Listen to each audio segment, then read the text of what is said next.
menunjukkan rasa taat, jadi hamba-hamba yang taat kepada Allah Subhanahu wa taala, dan melakukan tugas kita sebagai hamba, iaitu beribadah kepada Allah Subhanahu wa taala semata-mata. Nah, yang mana Allah Taala kurniakan kepada kita nikmat tidak pernah putus, walaupun setiap saat Allah Taala tidak pernah terlalai ataupun terputus daripada mengurniakan kita nikmat, daripada segi kesihatan, daripada segi kelapangan masa, daripada segi harta, semua Allah Taala kurniakan nikmat kepada kita. Dan maka itu adalah satu amanah kepada kita. Allah Taala kurniakan nikmat adalah amanah bagi kita, dan sebagai hamba nak melakukan taat kepada Allah. Dan wajib kita mengucapkan syukur kepada Allah Subhanahu wa taala. Dan jadi kita guna nikmat tersebut, amanah ni, nikmat ni adalah satu amanah. Tak kira daripada segi harta, amanah yang Allah Taala beri kepada kita. Dan kita takut dan kita khawatir kita guna amanah yang Allah Taala beri kepada kita tersebut kepada jalan yang dimurkai. Allah Taala beri kepada kita nikmat harta, contoh. Malah kita guna nikmat harta tersebut ke jalan yang tidak diredai oleh Allah Subhanahu wa taala. Sekarang ni kita boleh tengok macam-macam dah di negara kita panggil sponsor jahiliah. Pada sponsor jahiliah, kita panggil sponsor jahiliah kembali pada zaman kita. Yang mana sponsor bagaimana? Kita tengok sekarang berebut-rebut orang nak sponsor bola, betul tak? Sponsor jahiliah itu kita panggil. Sebagaimana yang berlaku pada zaman ketika tahun awal hijrah dahulu. Ketika Rasulullah sallallahu alaihi wasallam berhijrah daripada kota Mekah ke kota Madinah, apa yang berlaku? Yang berlaku ketika itu, Abu Sufyan dia bawa pulang ataupun bawa balik harta dagangan daripada negeri Syam. Dia bawa balik harta tersebut sebanyak mana? Dia bawa balik sebanyak 1000 ekor unta. Hasil dagangan tadi. 1000 ekor. Hasil daripada dia dagang tadi tu 1000 ekor unta. Mana keuntungan? Bukan bawa modal. Untung daripada dia berniaga di Syam, Abu Sufyan, sebelum di Islam. Ketika itu Rasulullah baru saja berpindah daripada kota Mekah ke kota Madinah. Baik. Jadi apa yang berlaku pada hijrah tu, Abu Sufyan bawa balik harta dagangan tersebut. Kalau kita nisbah dengan sekarang ni 1000 ekor unta. Lah ni seekor unta berapa ribu? Dia kurang 6,000 ada tak? 6,000. Kalau 1000 ekor maknanya 6 juta ada lah. Kat 6 juta. Ketika itu kalau nisbah sekarang lah. Dan setiap ekor unta tu membawa emas dan perak. Banyak. Maknanya banyak lah. Tak tahu berapa juta, berapa ratus juta, berapa ribu juta, wallahu alam. Kalau nisbah dengan sekarang, mana banyak. Jadi apa yang berlaku masuk pada tahun 3 Hijrah.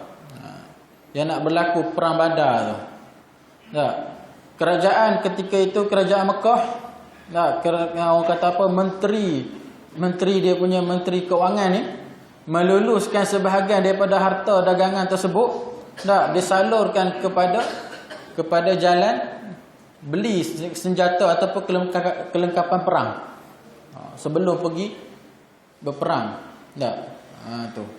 Mana dia sponsor lah, mana dia keluar sebahagian daripada harta dagangan tadi tu yang 2 Hijrah tu, yang Abu Sufyan bawa balik tadi tu untuk tujuan peperangan Badar. Mana nak pergi serang Rasulullah. Tu turun ayat yang Allah Taala turun tak? Allah Taala turunkan ayat. Allah Taala turunkan ayat dalam surah Al-Anfal yang berbunyi a'udzubillahi minasyaitonirrajim. Innal ladzina kafaru yunfikuna amwalahum liyasuddu an sabilillah fasayunfikunaha thumma takunu alaihim hasratan thumma yughlabun walladzina kafaru ila jahannama yuhsyarun. Itu Allah Taala turun ayat. Apabila berlaku begini, apa Allah Taala kata? Sesungguhnya orang-orang yang kafir menafkahkan harta mereka untuk menghalangi orang dari jalan Allah. Nampak? Bermaknanya dia keluarkan sebahagian daripada harta dia tadi untuk memerangi Rasulullah sallallahu alaihi wasallam daripada jalan dakwah. Ketika itu Rasulullah baru berpindah daripada kota Mekah ke kota Madinah.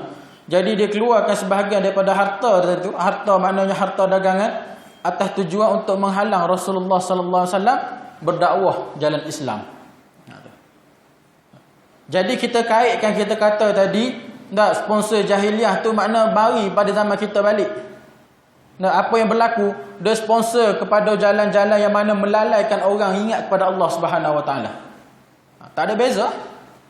Nah, tak ada beza. Dia sponsor kepada orang, mana orang jadi lalai. Ada orang tengok bola ingat Allah Taala. Tengok Allah go dah. Ada. Allah go. Tak ada, jangan berlaku. Hore ada. Nak hore. Nah, tu. Itu hak bab bola, hak bab menyanyi. Bermakna dia sponsor tu bukan 1,000 dua. Puluh bilion, puluh ribu. Kita dah sediakan sebanyak 30 juta untuk bola sepak. Allah Rabbi, banyak 30 juta ni. Dan kita spare lagi 60 juta. Oh, sedap bunyi tak? Tu nak cerita tu. Yang mana ketika zaman dulu, jahiliah, kafir jahiliah keluarkan harta mereka, infak harta mereka untuk memerangi Rasulullah ke jalan Allah Ta'ala. Ke jalan membawa manusia kepada jalan Allah Ta'ala. Zaman sekarang dia mari orang sponsor bawa kepada orang lalai dan lupa kepada Allah Ta'ala. Jadi dua jalan benda ni sama, tak ada beza. Tak ada beza. Baik, lalu Allah Ta'ala sebut apa lagi? Mereka akan menafkahkan harta mereka kemudian menjadi sesalan bagi mereka. Pada zaman tu menyesal. Dan akhir sekali tu Abu Sufyan masuk Islam. Antara sahabat yang terakhir masuk Islam. Tak Abu Sufyan. Jadi menyesal. Pada zaman ni menyesal. Wallahu a'lam, tak tahu lagi. Mungkin dia menyesal sebab perbuatan dia sebut ramai orang jadi lupa kepada Allah. Itu berat. Berat.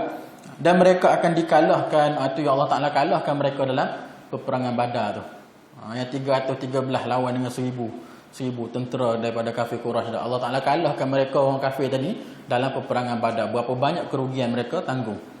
Dah kalah pula. Maka tanggung pula kerugian. Itu di situ. Baik, pada zaman kita kalah lagu mana? Wallahu a'lam. Mungkin mereka jatuh kerugian. Wallahu a'lam. Wallahu a'lam. Baik. Dan akhir Allah Ta'ala sebut, dan ke dalam neraka Jahannam lah orang-orang ini, orang-orang kafir itu akan dikumpulkan. Akhir sekali neraka Jahannam tempat dia. Maka itu kita panggil. Apabila Allah Ta'ala kurniakan kepada kita nikmat, Allah Ta'ala kurniakan kepada kita kekayaan, ataupun Allah Ta'ala beri kepada kita kesenangan harta, maka gunakan pada jalan yang betul. Waktu kita khawatir, kita guna harta ataupun amanah, rezeki ini amanah daripada Allah Subhanahu Wa Ta'ala ke atas diri kita, maka kita guna pada jalan yang tepat, supaya harta tersebut menjadi harta yang diredai oleh Allah Subhanahu Wa Ta'ala. Okey, baik. Muslimin muslimat dirahmati oleh Allah Subhanahu Wa Ta'ala. InsyaAllah pada pagi ni sebenarnya tak bawa tajuk tu pun. Ana nak sebut sini bab taubat sikit. Kita berada di akhir Ramadan ni. Kita berada di kemuncak Ramadan. Jadi nak sebutlah sikit bab taubat. Kita bab taubat ni mana nak sebutlah sebab apa perlu bertaubat. Dan syarat-syarat kita sah nak bertaubat kepada Allah Subhanahu Wa Ta'ala. Jadi sebut secara ringkas lah yang anda baca, ambil anda petik daripada kitab. Kitab ni kitab Risalah Mu'awwanah, lebih pada khusus kitab tasawuf sebenarnya. Tapi kita ambil satu bab pada pagi ni, anda nak sebut bab taubat. Kita tengok taubat, adakah selama hari ni kita duk bangun taubat kepada Allah tu, Allah Ta'ala terima. Bagaimana syarat-syarat dia kita nak bertaubat yang diterima oleh Allah Subhanahu Wa Ta'ala. Boleh nak? Okay, baik. Mengantuk dah kah? Awal lagi ni. Ni tak mula lagi. Pukul 8 baru sudah boleh ya? Boleh lah? Kan dia tertarik pagi ni? Jangan buat nak puasa. Baik, anda nak sebut sikit bab taubat di sini lah. InsyaAllah. Bismillahirrahmanirrahim. Baik, yang mana disebut pertama di sini, kita sebagai hamba ni mesti bertaubat. Wajib lah. Sama ada daripada setiap dosa yang kita buat tu, kecil ataupun besar, wajib taubat. Kena bertaubat. Dosa tu kecil ke, dosa tu besar ke, kena taubat. Dosa yang tersembunyi ataupun dosa yang kita buat secara nyata pun juga wajib kita bertaubat kepada Allah. Dosa kecil, dosa besar. Dosa besar, taubat dia dengan kita semaya taubat, kita bangun. Khusus kita duduk semayang 2 rakaat. Lalu kita bermunajat kepada Allah, memohon ampunan. Itu dosa besar lah. Kita nak minta keampunan kepada Allah dengan dosa besar. Dosa kecil, padan kita dengan istighfar. Istighfar dengan kita ambil wuduk. Benda-benda dosa kecil mana yang berlaku. Kadang tu banyak kita lakukan dosa kecil tanpa kita sedari. Kita tak sedar. Kita berasa kita ni biasa terbebas daripada dosa. Tak, kita keluar rumah tu pun berlaku dosa dah. Dosa apa? Dosa mata. Payah dah nak kawal dosa mata. Benda kadang tu susah kita nak jaga. Mana zaman kita ni, kalau kita kata saya ni sempurna, saya ni terhindar dari dosa, dah maksum dah lah. Mana payah kita nak jaga diri kita daripada melakukan dosa. Baik. Kerana apa? Kerana taubat merupakan langkah awal seorang hamba itu menuju kepada Allah Subhanahu Wa Taala. Baik. Bagi seorang hamba yang mana dia nak tuju kepada Allah, mana dia nak kembali kepada Allah, nak kembali kepada jalan Allah Subhanahu Wa Taala, syarat-syarat dia pertama mesti bertaubat. Kena taubat dululah. Tak, kena bersih dulu. Tak, contoh kalau kita dijemput agung lah, datang masuk istana, kita dah masuk kau dengan baju pakaian kotor. Sampai di guard tu kena halau dah. Tak, sampai di pak guard tu, awak nak buat apa ni? Jumpa agung, saya jemputan. Apa pakai suka pengemis ni? Mana payah dah nak jumpa dah? Tak boleh dah. Dia kata, kahwin ni gila ni. Dah lama ke dia masuk, dia buat onar pula dalam istana. Mana tak boleh dah. Nak kena jaga dah. Jadi nak jumpa Allah Ta'ala lebih lagi, tak, hati jiwa kena bersih sungguh. Mana kena bersih, suci daripada dosa sebelum kita bertemu dengan Allah Ta'ala. Sebab tu syarat pertama nak kembali kepada Allah, taubat. Mesti kena taubat. Baik. Okey, baik. Dan Allah Subhanahu Wa Ta'ala mencintai orang-orang yang bertaubat. Allah Ta'ala suka kepada orang yang suka bertaubat ni. Mana Allah Subhanahu Wa Ta'ala berfirman, a'udzubillahi minasyaitonirrajim, innallaha yuhibbut tawwabin wa yuhibbul mutatahhirin. Sesungguhnya Allah mencintai orang-orang yang bertaubat dan menyukai orang yang mensucikan diri.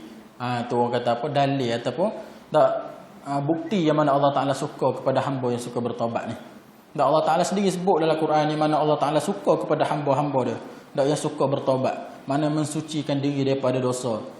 Dan juga dalam masa sama Allah Ta'ala suka kepada hamba-hamba dia yang mensucikan diri, mana suka bersihkan diri dia daripada segala kekotoran. Mana kena, tak, sebab tu kita sebagai Islam ni kena sentiasa bersih. Tak boleh pakai baju kotor. Tak, pakai baju kotor saja pakai baju ni. Nak bagi nampak zuhud kononnya. Tak, cari baju kotor sungguh tu. Tak, kalau boleh pergi select tai kucing. Tak nak nampak kotor. Mana nak zuhud? Jangan. Tak, bersih, kena mensucikan diri. Ni lebih bulan puasa. Bulan puasa tak boleh mandi banyak-banyak. Ni pergi bazar Ramadan bawa busuk baju di badan dia. Kita nak pergi mari kadang tu mari semayang pun tak jaga kebersihan. Nak bau badan dengan bau mulut. Mana kena jaga kebersihan tu? Tak. Allah Ta'ala suka kepada hamba dia yang bersih. Baik. Dan juga Allah Subhanahu Wa Ta'ala berfirman lagi, wa huwal ladzi yaqbalu at-taubata 'an 'ibadihi wa ya'fu 'anis sayyi'at. Dan dialah Allah yang menerima taubat hamba-hambanya dan memaafkan segala kesalahannya. Allah Ta'ala saja yang tak layak memberi kemaafan kepada kita, terima taubat kita. Syarat kita berdosa dengan Allah. Mana dosa kita tu bersangkut paut dengan Allah Ta'ala. Selagi mana dosa kita bersangkut paut dengan manusia, kita tak mohon maaf kepada orang tersebut, maka tak lepas. Kita buat salah pada sesama manusia tak. Mana kita buat zalim kepada manusia, tak kira pada sesiapa pun, selagi mana tak mohon maaf pada dia, maka tak lepas. Tak. Sebab tu di akhirat esok dituntut tu, kata Rasulullah, tak, walaupun sebatan jarum dan sehelai benang tetap akan dikembalikan di mahsyar kelak. Sebab tu kena jaga, jangan menzalimi orang, jangan dak ambil barang orang sebuah tak dengan secara sesuka hati. Tak, mana ambil dak menipu, jangan. Benda ni berat. Allah Ta'ala akan, orang kata apa, Allah Ta'ala akan tuntut, tak, suruh hamba yang kena zalim tadi tuntut di akhirat kelak. Sebab tu dalam hadis yang lain Rasulullah sebut tak, siapa yang Rasulullah tanya kepada sahabat, siapa diakah orang yang muflis? Ada hadis Rasulullah sebut tak, tanya para sahabat, siapa dia orang yang muflis? Lalu jawab sahabat, orang yang muflis di kalangan kami orang yang tidak mempunyai dirham dan harta dan dinar. Jadi dia kata Rasulullah, orang yang mana dia muflih ini adalah yang mana dia kembali kepada akhirat esok, dia bawa pahala puasa, dia bawa pahala semayang, bawa pahala zakat. Tak, tapi dalam masa yang sama dia menzalimi orang lain. Tu. Tak, balik di sana apa yang berlaku? Tak, sampai di sana akan diberi semua pahala amalan dia kepada orang yang dia zalimi tersebut. Dan tak sudah dengan itu, kata Rasulullah, segala dia punya pahala, segala dia orang-orang yang dizalimi tadi tu, dosa-dosa dia akan dibebani pula kepada kita. Tu berat tu. Waktu kita panggil muflih tu, muflih dunia tak ada masalah. Habis kuat tak boleh buat loan bank. Muflih akhirat, Bank apa kita nak bawa pinjaman? Ada dah. Habis licin. Maknanya akhir sekali apa berlaku kata Rasulullah, orang tersebut akan dicampur ke dalam neraka Jahannam. Itu berat. Tak, batu jangan menzalimi orang. Tak, jangan berlaku zalim. Baik. Dan ketahuilah bahawa suatu taubat tidak akan sah jika tidak diikuti dengan meninggalkan dosa tersebut. Ini syarat sah ni. Tak, syarat kita nak melakukan taubat tadi nak sah. Mana nak diterima di sisi Allah. Yang pertama meninggalkan dosa yang kita lakukan tadi. Tak, maknanya sebelum ni dia ni suka ahli, orang kata apa, suka minum arak. Dia nak bertaubat ni, nak kembali kepada Allah Subhanahu Wa Taala. Apa yang dia perlu buat? Tinggalkan dosa tadi. Jangan ada buat dah. Tak, jangan ada buat dah. Mana jangan ada rasa nak buat dah. Tinggal terus. Yang kedua mesti dia menyesali perbuatan tadi. Itu syarat dia. Yang pertama tinggal dosa tersebut. Dosa minum arak tu kena tinggal. Yang kedua mesti dia menyesali perbuatan tadi. Kena sesal sungguh, menyesal, ya Allah, dulu aku ni seorang minum arak. Aku ni tak taat pada perintahmu, ya Allah. Jadi ampunilah aku, ya Allah. Mana menyesal? Kena sesalnya. Baik, yang ketiga membulatkan hati, iaitu tekad untuk tidak mengulangi perbuatan tadi. Ini 3 syarat dia. Syarat nak sah taubat seseorang 3 perkara mesti ada. Yang pertama, meninggal perbuatan dosa tadi. Yang kedua, menyesali perbuatan tadi. Yang ketiga adalah membulatkan hati ataupun tekad tidak akan mengulangi perbuatan tersebut. Ini syarat sah bagi seseorang yang nak bertaubat kepada Allah. Mana taubat nasuhah lah. Nak taubat yang sebenar-benarnya. Wajib kena ada 3 perkara ni. Baik. Okey, tanda-tanda orang yang melakukan taubat dengan setulusnya. Kita boleh tengok tak? Tanda orang tu dia bertaubat dengan setulus hati. Mana nak terimaan dia, penerimaan taubat dia tu. Baik. Yang pertama, hati menjadi lembut. Disebut secara ringkas lah. Baik, hati menjadi lembut. Lembut hati maknanya mudah menerima nasihat. Sebab tu bila orang yang baik dan orang yang mana dia selalu melakukan taubat. Sebab tu syarat kalau kita nak menghafal Quran masuk tahfiz, syarat dia pertama solat taubat kena banyak. Betul tak? Supaya apa? Supaya hati tu menjadi bersih. Bila hati bersih, kita nak menghafal pun senang. Begitu juga kalau kita nak mengaji. Tak? Kita nak mengaji pondok. Yang pertama tak kata apa? Mengaji, sebelum mengaji banyak semayang taubat dulu. Bila banyak taubat, hati menjadi lembut. Bila hati menjadi lembut, mudah menerima nasihat. Bila masuk nasihat tu mudah. Bila orang yang mana hati dia keras, hati keras, maknanya dia ni melakukan dosa lagi, hati keras. Bila nasihat tu memberontak tu. Sebab tu bila kita nasihat dia jangan buat gini. Tutup aurat bagi comel. Dia kata apa? Jangan sibuk lah. Kalau tumbik jangan sibuk tu, berat sikit tu. Hati keras lah tu. Jangan sibuk lah. Kubur masing-masing. Sedap kubur masing. Kalau kubur sekali mungkin saya tolong jawab untuk malaikat. Sahabat saya tak tahu. Jadi saya tolong jawab lah kepada malaikat. Tak boleh lah. Sebab kubur asing lah saya royak ni. Betul tak? Sebab kubur asing ni saya nak cerita dulu sebelum mati. Mati tak guna dah. Tu kata Sayyidina Ali. Dunia darul amal. La jaza'u fiha. Dunia ni tempat kita beramal. Tidak ada pembalasan ke atasnya. Wal akhirah darul jaza' la amalu fiha. Kat akhirat sana tempat kita menerima segala pembalasan perbuatan kita ke atas dunia. Dan tidak ada lagi dah nak beramal di sana.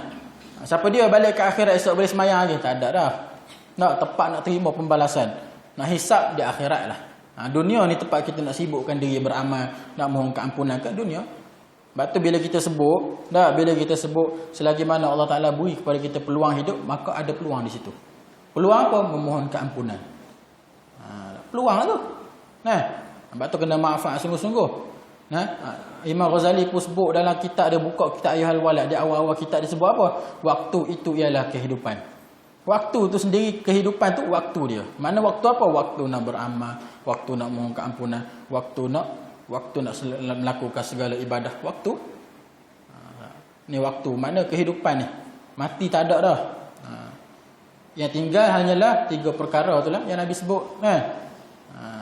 Apa? Sedekah jariah, ilmu yang bermanfaat, anak yang soleh. Tiga ni saja yang boleh duk salurkan lagi kita punya pahala tak berhenti sehingga kiamat.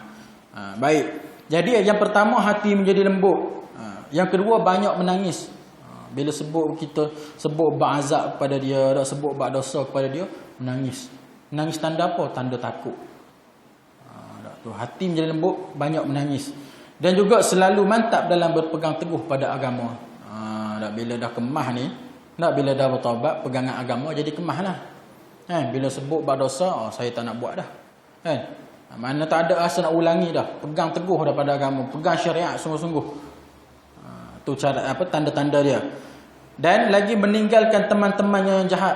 Teman-teman yang jahat ni antara salah satu syarat kena tinggal. Jangan lagi bersahabat dah. Contohlah kita kata, saya nak pergi dakwah kawan saya dah. Saya berasa baik sikit dah ni. Dah. Pergi masuk dalam kelompok kawan kita jahat tu. Dah. Kawan jahat dia pun ada 5 orang, cukup dah. Tak usah ramai lah, 5 orang. Kita masuk nak dakwah. Last sekali dengan kita sekali ikut balik. Betul tak? Berat kawan jahat ni. Dah, dia punya tarikan aura dia tu lain macam sikit. Kita kata pergi dia. Dah. Marilah kita bertobat. Dia kata alah kawan ni jadi ustaz dah. Baru tak jumpa sebulan jadi ustaz dah, kata. Tu kawan jahat. Contoh-contoh kawan jahat tu. Kata bila kita kata marilah kita bertobat. Ustaz dah kawan kita. Last kali dengan kita last kali dengan kita balik boleh ikut semula tak? Tu berat kawan jahat ni kena tinggal. Maknanya tinggal tu jangan rapat lah. Jangan sampai kita putus silaturahim selagi mana di Islam. Mana jangan rapat dah. Sekadar bertanya khabar padan lah. Gitu cukup. Jangan kita kata join. Nak join lagi tak salah, tinggal. Baik. Lepas tu serta menjauhi tempat-tempat maksiat, tempat-tempat penuh lelaki dikunjungi, tinggal. Tak perlu kata mari kita pergi ziarah tempat lama kita. Ziarah. Kita pergi tengok kok ada bangunan baru naik, nak tengok je, tak payah dah, tak payah. Mana tinggal tu? Jangan duduk pergi dah tempat-tempat maksiat yang pernah dia buat dulu. Jangan pergi dah, tinggal. Kawan jahat, tempat maksiat, tinggal. Tak perlu nak pergi kunjungi balik. Okey, baik. Lagi disebut di sini, jangan berlama-lama bergelimang dalam dosa dan tidak segera bertaubat dan kembali kepada Allah Subhanahu Wa Taala. Dalam bab dosa, jangan kita melambat-lambatkan bertaubat. Satu sebab apa? Sebab kita tidak tahu waktu bila ajal kita. Satu. Yang kedua kata Imam Syaqi Al-Balkhi rahimahullah taala, guru kepada Imam Hatim Al-Assam, apa dia kata? Dia kata 6 tanda orang yang mana ditolak ataupun ditutup pintu hidayah kepada dia. Ditutup. Yang pertama, yang mana orang yang sibuk dengan nikmat tetapi tidak mensyukuri nikmat. Tutup pintu hidayah, kata Imam Syaqi Al-Balkhi. Tu, jaga. Yang kedua kata Imam Syaqi, tahu diri dia seorang yang berdosa tetapi suka menangguh-nangguh dalam melakukan taubat. Juga ditutup pintu hidayah. Tahu dia tu dalam keadaan berdosa, suka melakukan dosa, tapi dalam masa sama suka tangguh. Nanti dulu tu bahaya tu. Rasa berdosa, bertaubat segera. Tu yang kedua. Lagi 4 dah lupa. Dah lupa dah. Baik, lagi disebut di sini dia yang ketiga. Allahumma salli. Tak ingat dah. Disebut tak ingat dah. Nanti anda ingat nak sebut balik dah. Dah lupa. Jadi 2 tu. Yang kita nak sebut tadi tu maknanya dia tahu diri dia berdosa. Kita nak paling nak sebut dah. Yang tahu diri berdosa tapi suka menangguh-nangguh dalam melakukan taubat. Ni 2 perkara. Mana Allah Ta'ala tutup pintu hidayah, kata Imam Syaqi Al-Balkhi rahimahullah ta'ala. Baik. Wajib bagi setiap mukmin menghindari segala bentuk kemaksiatan, baik yang kecil maupun yang besar. Sama seperti engkau menjauhkan diri daripada api membara, air mendidih dan segala macam racun yang mematikan. Makna di sini dia nak sebut, kita ni wajib mukmin yang sejati. Makna orang benar-benar beriman kepada Allah. Apa dia? Wajib dia menghindari diri dia daripada melakukan dosa dan kemaksiatan.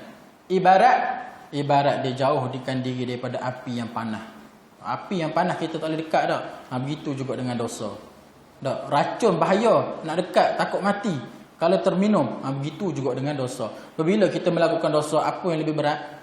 Hati yang menjadi mati lagi berat. Jasad dah hidup ni, hati mati, maka tak ada guna. Hati, jasad sihat molek, hati mati. Tak, bila hati mati, sebab tu tak ada rasa nak bertaubat kepada Allah. Sebab tu dia bila melakukan dosa, dia rasa lazat bagi dia. Sebab hati dah mati. Bila hati dah mati, tak, yang kawal diri dia hanyalah nafsu. Tak, bila jasad mati, sesar dah. Hati mati, jasad hidup. Hidup tak ada arah tuju. Kita panggil, tak ada arah tuju. Tak, baik. Nah, lagi disebut, mukmin sejati juga tidak akan pernah memilih bentuk dosa dan tak sudi membicarakan serta bermaksud untuk melakukan dosa-dosa yang belum terjadi. Maknanya dia seorang orang beriman, maka dia tak ada rasa nak berbicara tentang dosa. Maknanya bukan tak berbicara macam mana? Maknanya tak ada sebut pun di mulut dia nak melakukan dosa. Itu mukmin sejati. Mana orang beriman yang sejati, yang sebenar-benar beriman kepada Allah. Dia tak sebut dah nak melakukan dosa. Nak sebut jenis-jenis dosa pun, mana nak niat melakukan dosa belum terjadi pun, lagilah tidak terkeluar daripada mulut dia. Mana dihindari terus daripada melakukan dosa. Okey. Ia pun sama sekali tidak berbangga hati dan setelah terjerumus dalam dosa, bahkan wajib atasnya menutup dan membenci dosa-dosa yang menyegerakan diri untuk bertaubat. Tu. Tak, bila sebut bab dosa ni, tak, ada setengah orang dia bangga. Kan? Dia bangga sebut bab dosa. Mana saya ni contoh dah. Buat dosa ni biasa. Mana dia bangga? Kan? Dia sebut dalam keadaan bongkak. Saya bawa keluar penjara. Cerita kat orang. Nak seorang takut. Tak. Tu bangga tu. Saya bawa keluar penjara. Jangan main-main dengan saya. Sebelum saya masuk penjara, 99 orang dah saya bunuh. Kalau awak main-main dengan saya, awak salah seorang, dah terjadinya 100 orang. Dah. Mana bangga. Melakukan dosa tu bagi dia satu kebanggaan. Tak boleh. Tak. Sebab tu kita disebut di sini, wajib atasnya menutup. Tak, jenis dosa yang dia pernah lakukan. Kena tutup, wajib. Dosa-dosa ni aib. Tak? Ada satu kisah yang mana kisah pada zaman Nabi Musa. Kisah Nabi Musa ni yang mana disebut. Tak? Yang mana Nabi Musa, dia melakukan semayang, minta hujan. Tak? Istisqa. Tak? Minta hujan pada Allah. Bersama dengan kelompok dia. Nabi Musa. Jadi Nabi Musa ni dia terkenal dengan mukjizat boleh bercakap direct dengan Allah Ta'ala. Itu Nabi Musa lah. Kalau kita mengaji dalam bab tauhid pun, kalau masuk bab kalam, dia mesti sebut ada bab Nabi Musa ni. Tak, dia bahas bab Nabi Musa ni panjang juga. Jadi dia sebut, tak, bila dia sebut gitu dia kata, Nabi Musa berdoa dalam kelompok dia dengan bersama kelompok pengikut dia lah. Tak, pengikut dia. Jadi dia berdoa kepada Allah, minta hujan. Tiba-tiba hujan tak turun. Bila tak turun ni, Nabi Musa pun tanya direct dengan Allah Ta'ala. Sebab apa tak turun? Tak. Pasal apa tak turun hujan? Kata Allah Ta'ala, dalam kelompok dia, ada seorang hamba yang mana dia melakukan dosa selama 30 tahun. Tak. Tetapi belum melakukan taubat. Tak. Dia buat dosa, tak bertaubat lagi. Sekiranya nak hujan turun, kata Allah Ta'ala, usir dia daripada kumpulan kamu. So keluar dulu daripada kelompok dia. So keluar dulu. Jadi Nabi Musa pun tanya dalam kelompok dia, pengikut dia. Tak, siapa dia yang melakukan dosa 30 tahun selamanya? Tak. Sila keluar dengan segera daripada kelompok ini. Tak, sebab hujan tak nak turun sebab kamu. Itu Nabi Musa. Tak, jadi bila sebut gitu, siapa dia nak keluar agak-agak? Dalam masjid, dalam surau ni lah kita sebut. Tak, siapa dia kentut ni? Sila keluar. Sebut tanya kentut ya. Tak, siapa dia kentut bau ni? Sila keluar. Ada orang bangun tak? Tak ada bangun ya. Tak ada bangun ya. Kalau bangun pun setengah jam selepas tu. Buat-buat tak ada keluar tak. Tak akan bangun punya. Ni tanya buat dosa pula. Lagi tak bangun. Ya, jadi bila tak bangun, orang tadi tu dia sedarlah diri dia lah. Jadi dia pun macam mana nak buat ni. Lalu dia menadah tangan kepada Allah mohon keampunan. Bila dia mohon keampunan, Allah Ta'ala terima tu. Terima dia punya doa tadi, tak terima dia punya taubat tadi, lalu turun hujan. Bila turun hujan, Nabi Musa pelik air. Tak ada orang keluar lagi ni, hujan turun. Tanya balik kepada Allah. Tak. Lalu Allah Ta'ala kata apa? Tak, aku dah ampunkan dosa dia. Tak, dia berdoa kepada aku, mohon keampunan dan aku ampun dosa dia. Jadi Nabi Musa kata, boleh tak aku tahu siapa ke orang? Tu Allah Ta'ala kata, selama 30 tahun aku menutup aib dia. 30 tahun aku menutup aib dia, tak ada siapa pun tahu. Takkan hari ni tiba-tiba aku nak buka aib dia. Bermakna di situ kita nak sebut dosa ni satu keaiban. Tak, jangan kita pergi bangga diri pula buat dosa. Dulu saya minum arak seperti minum mineral saja. Bangga sungguh. Bangga satu kebanggaan, jangan. Tak, wajib atas kita tutup segala aib kita. Aib kita sendiri tu. Kalau kita pergi cerita ibarat kita bertelanjang depan orang ramai. Tak, duduklah kelompok. Dah ada setengah orang tu cakap dalam kedai kopi bangga tepuk meja pula. Cerita buat dosa dia. Allah Rabbi. Malu kita nak. Malu. Biar kita ada rasa malu. Buat dosa ni satu malu. Tak, satu aib yang besar bagi kita. Biar kita dengan Allah Ta'ala saja. Tak, bila kita tahu apa yang berlaku. Biar bila orang ramai tahu apa yang berlaku. Tak, orang akan sisih kita. Tak, orang akan hina kita. Tak, orang akan perli kita. Memerli depan orang ramai. Nampak? Tu aib tu. Dosa-dosa ni aib. Perlu kita kena tutup. Jangan sekali-kali kita buka dengan mudahnya. Baik. Dan disebut lagi, perbaharuilah taubat setiap saat, kerana setiap manusia tak akan mungkin terlepas daripada dosa yang banyak dan beraneka ragam secara lahir dan batin, dan rasanya sangat sulit bagimu untuk selalu baik dan selalu dalam ketaatan. Maknanya perbaharui ni sentiasalah bertaubat pada Allah. Kita ni sebagai hamba sentiasa bertaubat. Sebab apa? Sebab kita tak terlepas. Tak, batu kita sebut tadi, tak terlepas melakukan dosa. Tak, setiap waktu kita melakukan dosa. Tanpa sama ada kita sedar ataupun tidak, kita sentiasa melakukan dosa. Sebab itulah seeloknya tak kita bawa kereta ke, kita pergi mana ke, tak duduk dalam kereta dalam jam, istighfar lah banyak-banyak. Tak, astaghfirullahalazim, innallaha ghafurur rahim. Istighfar kepada Allah. Nah, ini bawa kereta dalam masa sama dengan lagu. Tak, kepala-kepala. Macam-macam lah ni dengar radio menyanyi. Tak, maknanya buang masa di situ. Tak, lebih baik istighfar. Tak, bila istighfar ni orang buat onar kat depan kita pun kita astagfirullahalazim. Tak, ingat Allah Ta'ala. Bila kita lupa Allah Ta'ala, bab tu jadi menyumpah seranah tu. Tak, orang potong sikit belok depan. Mulut kita siap. Bahasa ni. Tak.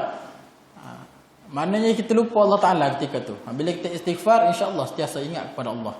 Tak, hati kita tu sentiasa ingat kepada Allah Ta'ala. Salah satu orang kata apa? Jalan kita nak bertaubat kepada Allah Subhanahu Wa Ta'ala. Baik.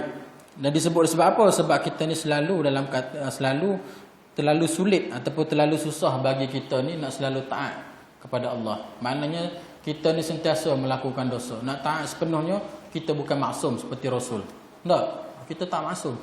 Kita hamba yang biasa. Maknanya bila hamba yang biasa, tak terlepas daripada melakukan dosa yang banyak. Tak terlepas daripada melakukan dosa yang banyak. Baik. Sikit lagi nah. Boring dah ke? Nampak ulai macam ni. Nak tak apalah, penangan kiam mulai lah. Mengatuk sikit lah. Dia kalau ilmiah dia mengatuk sikit. Kalau mengaji ilmu ni mengatuk sikit. Tak apa nak faham. Tak ada masalah. Cuma jangan balik lah. Jangan balik lah. Duduk tak apa lah majlis ilmu lah. Ustaz saya mengatuk, tak apa, tidur. Tak masalah. Tak, di pondok dulu Putuk Guru tak marah tidur. Tak, mengaji tidur, peluk rehat tidur. Dia bangun nak balik, duduk atas laluan dia. Tak, pelajar tu duduk antara dua sujud. Tak, duduk atas rehat tidur. Tok Guru senyum tengok, tak marah. Buat teh lah, Tok Guru buat teh di pondok dulu. Kalau Tok Guru lain, wallahualam, mungkin makan rehat lah. Tak, mungkin rehat tercampur atas kepala, wallahualam lah. Tak, tapi Tok Guru anak tak marah, dia senyum. Kawan tu bangun kaki kebah, tak boleh berdiri. Nak pergi peluk ke dia pula. Maknanya dia tak marah. Tak apa, tak ada masalah dia kata. Tidur tak apa. Dalam majlis ilmu nak bawa batas selimut pun tak apa dia kata. Esok bawa. Pakai mula, apa sejadah tidur sama-sama. Esok dia keluar subuh lagi, harap. Apa tak ada masalah. Okay, segar sikit tak? Alhamdulillah. Baik, tersambung sikit lagi. Lalu dia kata Rasulullah sallallahu alaihi wasallam sendiri pun yang terjaga daripada dosa, maknanya maksum, terhindar daripada melakukan dosa. selalu memohon keampunan daripada Allah Subhanahu Wa Taala sebanyak 70 kali satu hari. Itu Rasulullah. Maksum, mana terpelihara daripada melakukan dosa sebelum sedang berlaku dan akan datang tidak melakukan dosa. Itu Rasulullah pun melakukan taubat kepada Allah, makna mohon keampunan daripada Allah 70 kali sehari. Kita lebih lagi lah. Makna kita kena lebih lagi mohon keampunan daripada Allah Subhanahu Wa Taala. Sebab apa? Sebab kita ni lebih lagi banyak melakukan dosa. Sebab tu kita panggil tak terputus daripada melakukan dosa. Baik, sebagai seorang hamba yang lemah, hendaknya engkau selalu memperbanyakkan istighfar siang dan malam. Lebih-lebih lagi pada saat makan sahur. Makan sahur ni, waktu makan sahur waktu terbaik kita nak mohon keampunan kepada Allah Subhanahu Wa Taala. Waktu yang comel lah kita kata. Waktu nak mohon ampun kepada Allah Subhanahu Wa Taala. Yang mana Allah Subhanahu Wa Taala sebut sendiri dalam Al-Quran, as-sabiruna was-sadiqina wal qanitina wal munfiqina wal mustawfirina bil ashar. Tak sebut dah wal mustawfirina bil ashar. Istighfarlah pada waktu sahur, kata Allah Taala. Waktu comel tu. Waktu comel kita bangun sebelum makan sahur tu. Tadi macam tadi lah qiyamul lail sini dah. Ada buat ke? Tak ada. Sendiri-sendiri. Maknanya waktu tu lah. Waktu comel lah. Tak istighfar kepada Allah Subhanahu Wa Taala. Waktu sahur. Jadi waktu sahur tu waktu terbaik kita nak memohon keampunan kepada Allah. Tu Allah Taala sendiri sebut dalam Quran. Jadi di sini sebut sifat siang dan malam pada waktu saat-saat makan sahur. Baik. Dan Rasulullah sallallahu alaihi wasallam dah bersabda, "Man laziman istighfar raja'alallahu lahu min kulli hammin farajan wa min kulli dhaikin makhrajan wa razaqahu min haitsu la yahtasib." Barang siapa membiasakan diri beristighfar, maka Allah akan memberikan kebahagiaan dalam setiap kedukaannya dan menunjukkan jalan keluar dalam kesempitannya serta melimpahkan padanya rezeki yang tak disangka-sangka. Bila banyak beristighfar. Bila banyak beristighfar, kita mohon keampunan kepada Allah, kita dalam keadaan buntu, Allah Taala buka jalan kepada kita. Ini hadis Rasulullah sebut. Hadis sahih. Yang mana bila kita istighfar, Allah Taala buka kepada kita jalan kebahagiaan. Buka kepada kita jalan kesempitan. Bila kita sempit, kalau ada kesempitan, banyak beristighfar, mohon keampunan kepada Allah, Allah Taala buka jalan bagi kita. Ini disebut juga istighfar ni salah satu daripada orang kata apa? Allah Ta'ala buka pintu rezeki bagi kita juga. Istighfar. Ini Rasulullah sebut. Bila banyak beristighfar, Allah Ta'ala buka pintu rezeki bagi kita. Yang mana rezeki masuk tak disangka-sangka. Masuk rezeki tak disangka-sangka. Tak kita sedar. Mari rezeki. Dengan beristighfar. Baik. Sering-seringlah mengucapkan ighfirli wa tub alayya innaka antat tawwabur rahim la ilaha illa anta subhanaka inni kuntu minaz zalimin. Ini antara salah satunya doa kita bertaubat kepada Allah. Doa kita memohon keampunan kepada Allah. Yang mana maksud dia, ampunilah aku, terimalah taubatku. La ighfirli wa tub alayya innaka antat tawwabur rahim. Sesungguhnya engkau Maha penerima taubat yang Maha pengasih dan Maha penyayang. Lalu disambung lagi, la ilaha illa anta subhanaka inni kuntu minaz zalimin. Tiada Tuhan selain engkau dan maha suci engkau ya Allah, sesungguhnya aku termasuk orang-orang yang zalim. Bila sebut zalim ni, zalim ini tak semesti kita zalim pada orang. Zalim pada orang tu zalim yang kita bersangkut paut dengan makhluk. Pada diri kita sendiri pun kita melakukan zalim. Sebab apa kita kata kita melakukan kezaliman kat diri kita? Sebab Allah Ta'ala anugerahkan kepada kita tubuh badan. Allah Ta'ala anugerahkan kepada kita mata, telinga, mulut, perut, kaki, tangan. Semua tu anugerah Allah Ta'ala beri. Tiba-tiba kita guna pada jalan maksiat, tu juga tergolong dalam golongan yang zalim. Zalim ni apa? Zalim ini meletakkan suatu benda bukan pada tempat dia. Nampak? Tarikh bagi zalim. Contoh meja ni tempat letak baju, tempat letak buku, tempat kitab. Tiba kita pergi duduk sila atas meja. Zalim tak? Zalim? Tak? Perbuatan zalim lah tu. Motor tayar 2, kita naik tayar 1. Dia pelik-pelik lah ni. Tayar 2 dah comel dah buat lah. Maknanya usaha dah fikir engineer tu. Supaya mudah kita nak menyelit, pergi kerja tak jam. Tiba-tiba mari budak-budak muda lah ni, tayar 1 dah naik. Apa tak cabut tayar depan tu? Nak naik tayar satu semua. Mudah nak naik tayar satu sangat. Mana zalim juga tergolong dalam perkara golongan zalim. Mata Allah Ta'ala kurnia kepada kita untuk tengok benda-benda tak kebesaran Allah Ta'ala. Allah Ta'ala suruh kita tengok Quran, suruh kita tengok muka ayah ibu kita. Mata Allah Ta'ala beri, kita pergi tengok perkara maksiat, zalim. Mulut Allah Ta'ala beri untuk kita bercakap perkara-perkara kebaikan, untuk kita menyampaikan perkara-perkara kebaikan, tak? Untuk menceritakan tentang Islam, tak? Untuk baca Quran. Tiba-tiba kita pergi bercakap mengumpat orang, zalim. Tangan Allah Ta'ala beri untuk kita mudah guna, tak? Makan, mudah kita nak pegang Quran, kita nak sentuh, nak bersalam tangan ibu kita, tak? Tiba-tiba kita pergi guna tangan kita buat perkara maksiat, zalim. Itu dinamakan zalim. Zalim. Baik, jadi itu kita nak sebut tadi, tak? Kita kena kenang diri kita ni sentiasa melakukan kezaliman. Sebab tu kita kata tak lepas daripada melakukan dosa. Tak lepas melakukan dosa. Baik, sebahagian sahabat meriwayatkan bahawa Rasulullah sallallahu alaihi wasallam sangat sering mengucapkan ighfirli, ampunilah-ku. Rasulullah sering kali mengucap, suka sebut perkataan tersebut, ampunilah-ku. Nah, bila setiap kali di dalam majlis sebanyak 100 kali. Satu majlis Rasulullah suka sebut 100 kali, ighfirli, ampunilah-ku. Nah, mana mohon keampunan. Dengan Allah Taala Rasul minta ampun, dengan makhluk pun Rasul minta keampunan.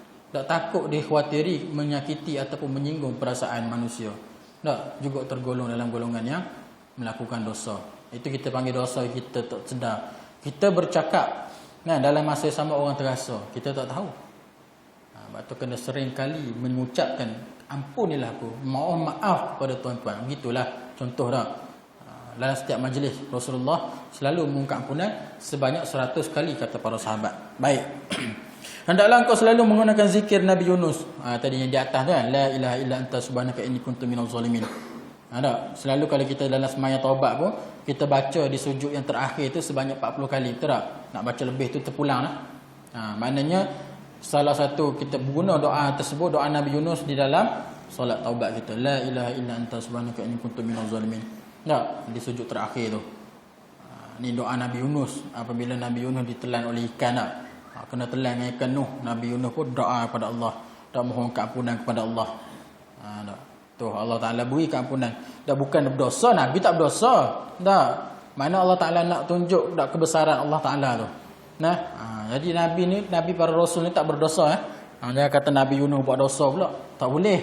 Nah, Nabi pun tak buat dosa. Allah buat tu Allah Ta'ala nak mendidik Rasul dia. Kan? Allah Ta'ala nak didik Rasul.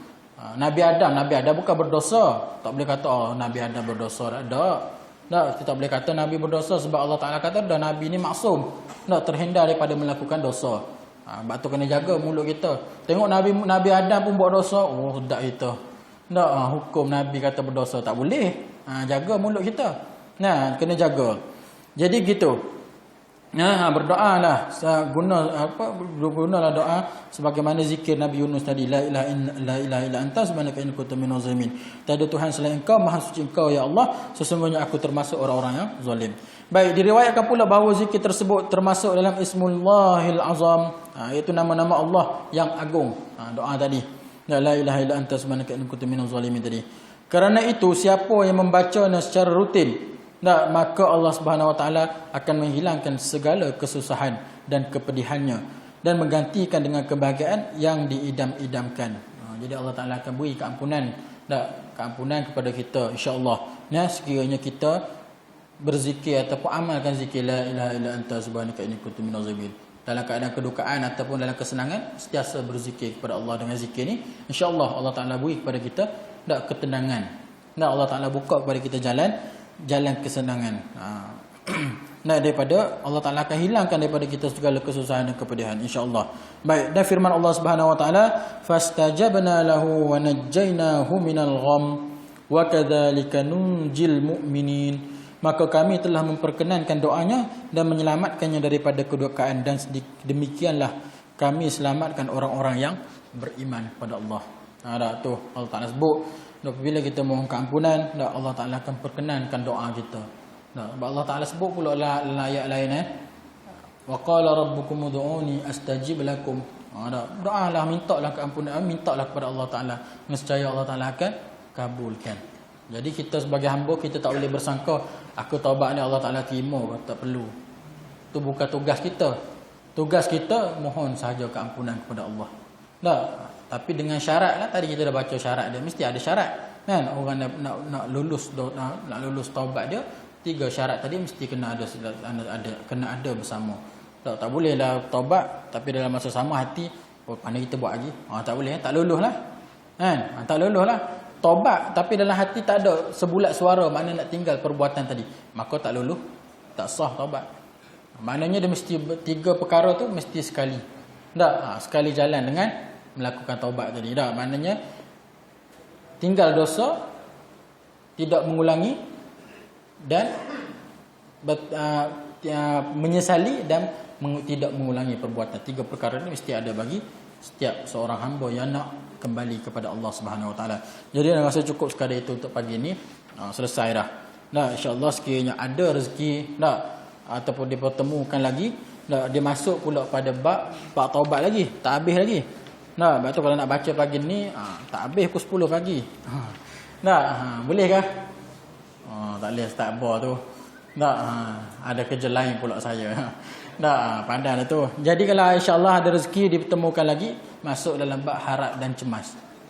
Seorang hamba tu apabila dia nak bertaubat kepada Allah Subhanahu Wa Taala, dia mesti kena ada harap dan cemas. Harap ni apa? Harap keampunan daripada Allah.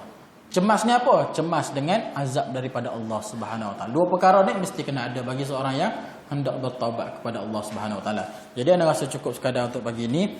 Wallahu alam. Baik, sebelum nutup tadi ana minta izin daripada Tuan Haji Zul. Macam biasa. Tahun lepas ana mari dah kan. Jadi ana tahun lepas ana mari tazkirah, tahun ni mari subuh pula.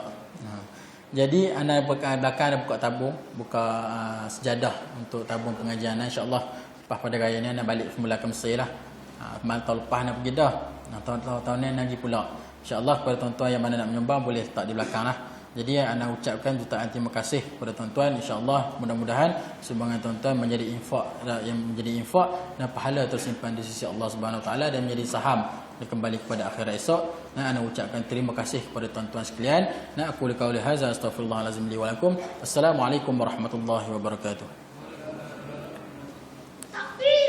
Allahu akbar.